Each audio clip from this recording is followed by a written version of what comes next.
Hello friends, அனைவருக்கும் வணக்கம்.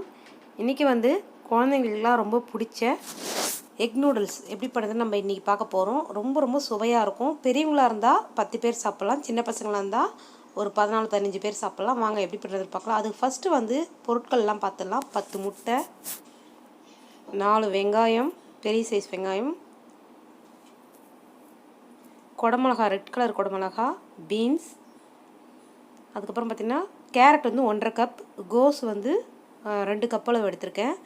அப்புறம் க்ரீன் கலர் குடமிளகா, எல்லோ கலர் குடமிளகா 3 குடமிளகா அரை கப் அளவுக்கு எடுத்திருக்கேன்.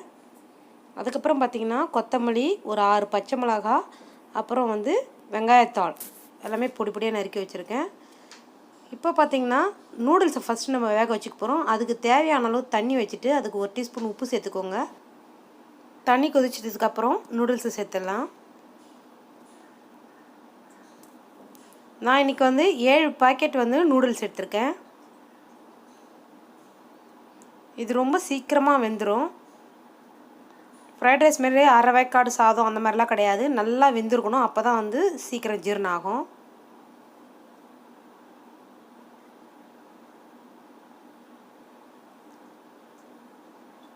இன்னும் கொஞ்சம் நேரம் வேகணும். நடுவில் ஒரு தடவை கலரி விடுங்க இந்த மாதிரி.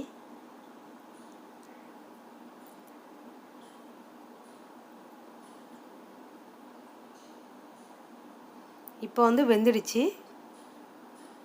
வெந்துடுச்சான்னு ஒரு தடவை செக் பண்ணி காட்டுறேன். இங்கே பாருங்கள், இந்த மாதிரி ப்ரெஸ் பண்ணி பார்த்தீங்கன்னா அப்படியே சாஃப்டாக அமுங்கும். இந்த ஸ்டேஜில் தண்ணியை வடிச்சிட்டு நார்மல் வாட்டரையும் இன்னொரு தடவை தண்ணி ஊற்றி அதுலேயும் அலசி வடித்து விட்டுருங்க. அதுக்கப்புறம் ஒரு 3 டேபிள் ஸ்பூன் ரீஃபண்ட் ஆயில் ஊற்றி குலுக்கி விட்டுருங்க. அப்போ தான் ஒன்றோடு ஒன்று ஒட்டாமல் உதிரியாக வரும். இது ஒரு பக்கம் ஆறட்டும். அதுக்கப்புறம் பார்த்திங்கன்னா ஒரு டபரா செட் எடுத்துக்கிட்டேன். இதில் ஒரு அரை கப் அளவு எண்ணெய் சேர்த்துக்கோங்க. எண்ணெய் காஞ்சதுக்கப்புறம் நம்ம 10 முட்டையை உடச்சி ஊற்றிக்கலாம்.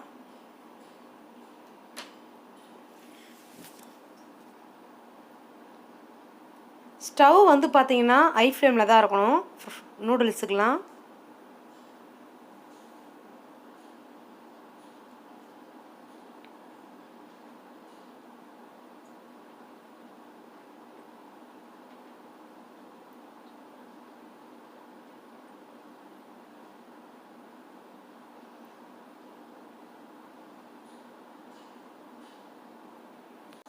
எல்லா முட்டைகளையும் உடச்சி ஊற்றியாச்சு. இப்போ ஒரு கரண்டி வச்சு நல்லா மிக்ஸ் பண்ணிக்கலாம். இப்போ கொஞ்சமாக உப்பு சேர்த்துக்கலாம், முட்டைக்கு தேவையான அளவு மட்டும்.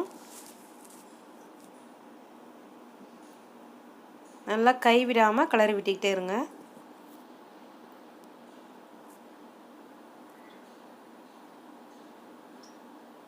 ஏன்னா முட்டை அடிப்பிடிக்கும், அதனால் கைவிடாமல் தான் நம்ம கிளறணும். நல்லா உதிரியாக ஆயிடுச்சு பாருங்கள். இந்த ஸ்டேஜில் நம்ம வெங்காயத்தை சேர்த்துக்கலாம்.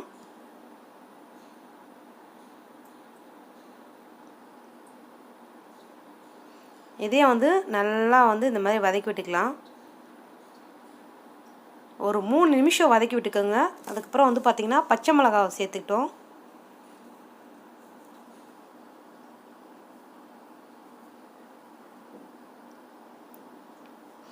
இப்போ வெங்காயத்தாள் கொஞ்சமாக சேர்த்துக்கிறோம். மீதியை லாஸ்ட்டில் சேர்த்துக்கலாம்.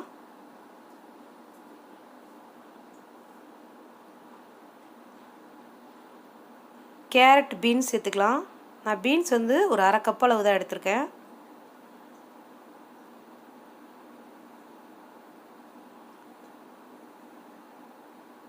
இதையும் ஒரு 2 நிமிஷம் இந்த மாதிரி கலரி விட்டுக்கிட்டே இருங்க. 1 டீஸ்பூன் சர்க்கரை சேர்த்துட்டேன்.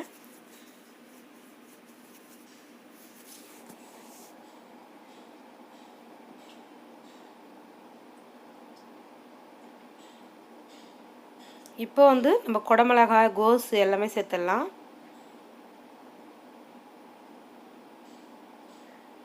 நல்லா மிக்ஸ் பண்ணி விட்டுடலாம்.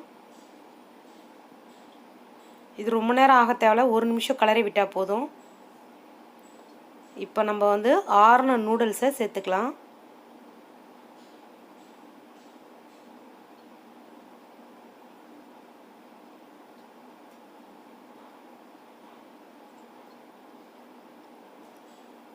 லைட்டாக அந்த மாதிரி வந்து பரப்பி விட்டுக்கலாம். ரொம்ப ஆறணும்னு அவசியம் கிடையாது, கொஞ்சம் சூடு இருந்தால் பரவாயில்ல. இப்போ வந்து சோயா சாஸ் வந்து 3 டீஸ்பூன் அளவு, தக்காளி சாஸ் வந்து 3 டீஸ்பூன் அளவு சேர்த்தாச்சு. இப்போ குடமிளகா கொத்தமல்லிலாம் சேர்த்தாச்சு. மிளகுத்தூள் வந்து ஒரு 3 டீஸ்பூன் அளவு சேர்த்துக்கோங்க.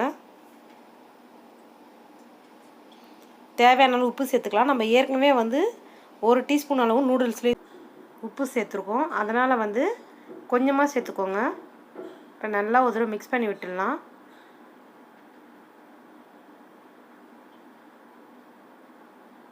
அவ்வளோதான், நம்ம நூடுல்ஸ் தயாராகிடுச்சு.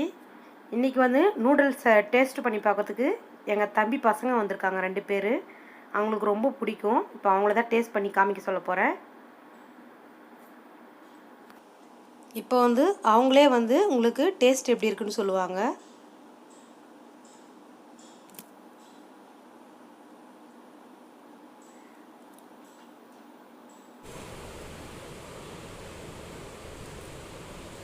எப்படி இருக்கு துளசி? நல்லா இருக்கு. நீ துளசி? ரொம்ப நல்லா இருக்கு. இதில் ஒருத்தன் பேர் பார்த்தீங்கன்னா துளசிராம், பெரிய பையன் பேர். சின்ன பையன் பேர் பார்த்தீங்கன்னா திருமுருகன். துளசின்னு கூப்பிட்டோடனே 2 பேரும் வந்து யார் முதல்ல சொல்கிறதுன்னு தெரியாமல் சொல்லிட்டாங்க. இந்த வீடியோ உங்களுக்கு வந்து பிடிச்சிருந்தா மை சமையலுக்கு சப்ஸ்கிரைப் பண்ணுங்கள், லைக் பண்ணுங்கள், ஷேர் பண்ணுங்கள், கமெண்ட் பண்ணுங்கள். தேங்க்யூ.